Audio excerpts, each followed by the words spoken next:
Hola a todos y todos, bienvenidos a nuestro nuevo episodio de Los Vegetarianos, el podcast donde analizaremos las obras más profundas y desafiantes de la literatura universal. Les habla Flor Laguanampa y como siempre me acompaña mi equipo de investigación de la Facultad de Educación de la Universidad Nacional Mayor de San Marcos, Joaquín Lachira, Ana Ramos y Edinson Tello. Chicos, bienvenidos. Hola Flor, qué gusto estar el día de hoy aquí con ustedes, listo para el debate. Hola Flor y a todos, estoy muy entusiasmada por compartir nuestras reflexiones sobre Hankan. ¿Qué tal, compañeros? Un saludo afectuoso a toda nuestra audiencia. Excelente. Hoy nos convoca la obra La Vegetariana, de la Premio Nobel de Literatura Han Kang y específicamente el ensayo que hemos preparado titulado De carne a árbol, la transformación de Yonye como acto de resistencia frente a la opresión patriarcal.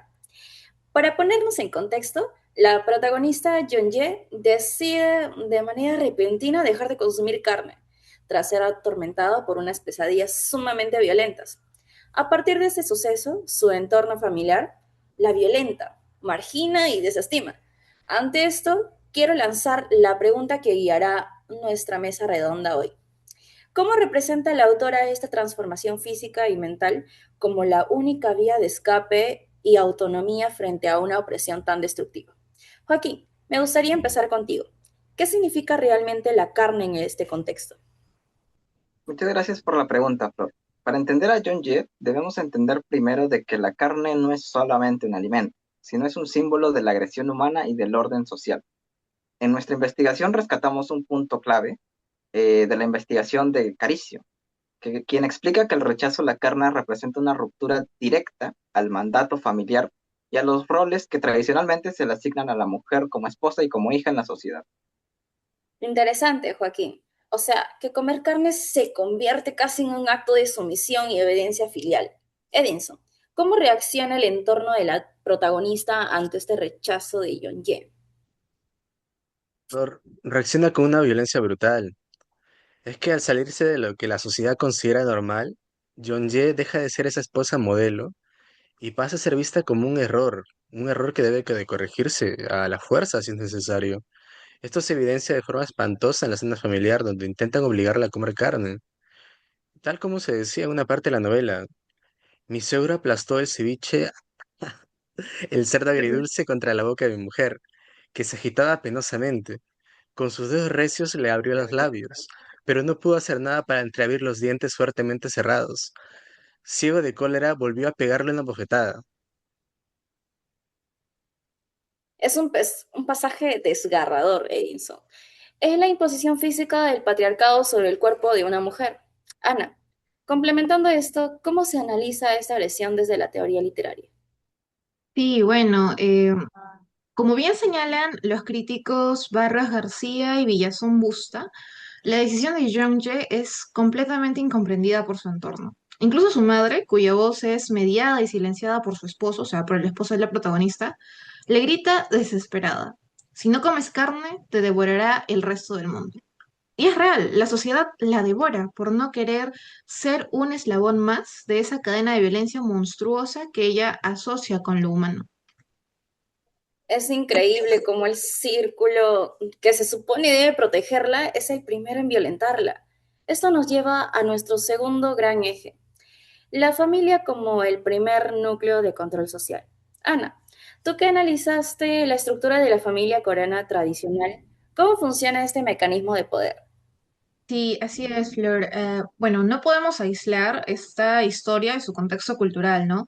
Nos estamos situando en la Corea del Sur, en el entorno asiático, por así decirlo, y autoras como Kang y Chica Morales, Kang es otra autora, explican que la familia tradicional coreana se estructura bajo una estricta jerarquía de dominación patriarcal, donde el padre es la cabeza absoluta y las mujeres deben aceptar la obediencia como una obligación incuestionable. La familia funciona entonces como el primer espacio donde se vigila, disciplina y controla el cuerpo y las decisiones de las mujeres. Y cuando alguien desafía esa jerarquía, el castigo no se hace esperar. Joaquín, ¿cómo se materializa esto en la historia personal de John Jay? Todo empieza en su infancia, Flor. En la novela se nos revela de que su padre ejercía bofetadas constantes como método de disciplina. Su hermana Inge, en la tercera parte donde es narradora, recuerda que desde los años de la infancia, en los que eran castigadas con bofetadas por la mano pesada del padre, John Ye había sido para ella alguien a quien debía cuidar continuamente. La violencia del padre es entonces sistemática.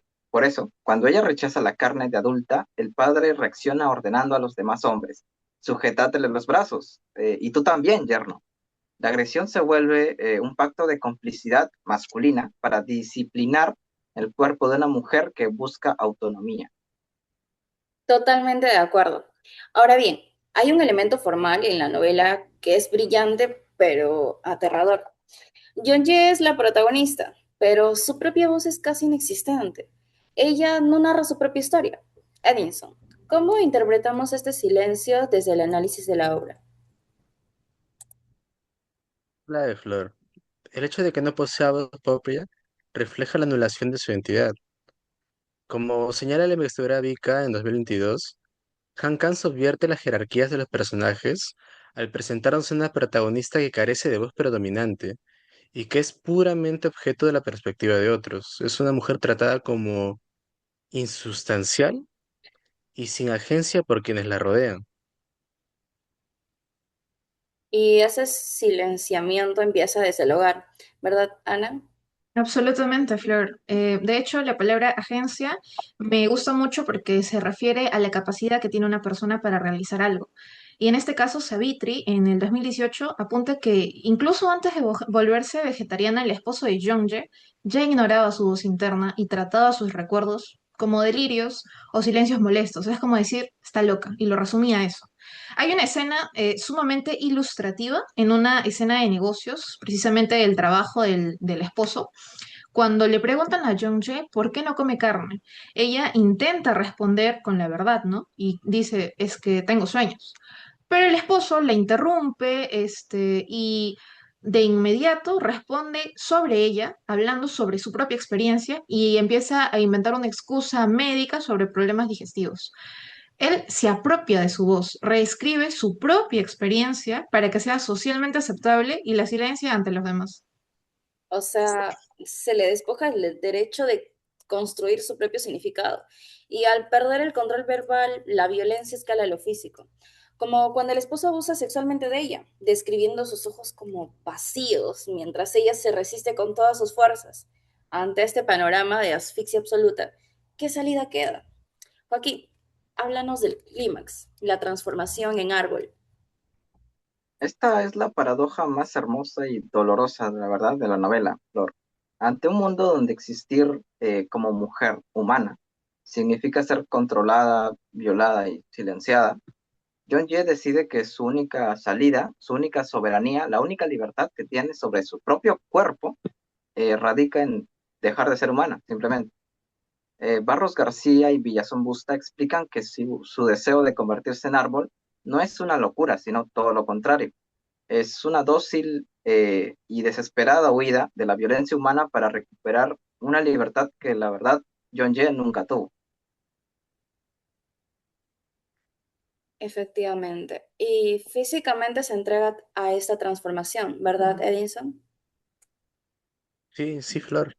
Ella empieza a adoptar posturas extrañas, a pararse de cabeza para imitar a los árboles, e incluso le explica a su hermana. Ella decía que le crecían hojas en el cuerpo y de la mano le brotaban las raíces.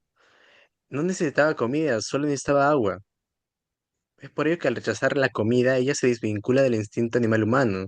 Prefiere la inanición antes que seguir alimentándose de la violencia del mundo. Es decir, la autodestrucción termina siendo, paradójicamente, su única trinchera de libertad. Ana, ¿cómo cierra esta idea la novela? Sí, bueno, cierra de una manera sobrecogedora, ¿no? Porque cuando la encierran en el psiquiátrico y la interrogan, ella esboza una sonrisa y dice, muy pronto dejaré de hablar y de pensar. Falta muy poco. Apagar su conciencia humana es su victoria final, es el desprendimiento absoluto de una vida que nunca le perteneció. para renacer por fin en el silencio pacífico de lo vegetal.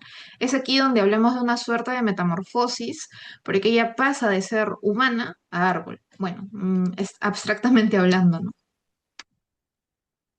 Excelente.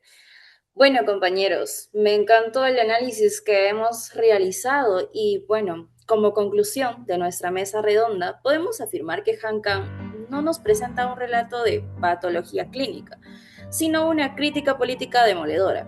La metamorfosis de Yeon-jae sabotea los roles impuestos de esposa e hija sumisa, desactivando de golpe las herramientas de control social. En sociedades rígidamente patriarcales, a veces el desprendimiento del propio cuerpo es el último y más genuino acto de liberación. Queremos agradecer de corazón a todos los que nos han escuchado en este episodio de Los Vegetarianos, preparado especialmente para nuestro examen parcial de literatura universal en la Universidad Nacional Mayor de San Marcos. Joaquín, Ana, Edinson, muchas gracias por sus brillantes aportes. Muchas gracias a ti, Flor, y a todos los oyentes también. Un placer compartir este espacio con ustedes, amigos, me encantó. Muchísimas compañeros. Y a ustedes, nuestra audiencia, les dejamos una última interrogante. En un mundo regido por la violencia sistémica, ¿cuál es nuestra propia trinchera de resistencia? Nos vemos en el próximo episodio. Un fuerte abrazo, Samuel.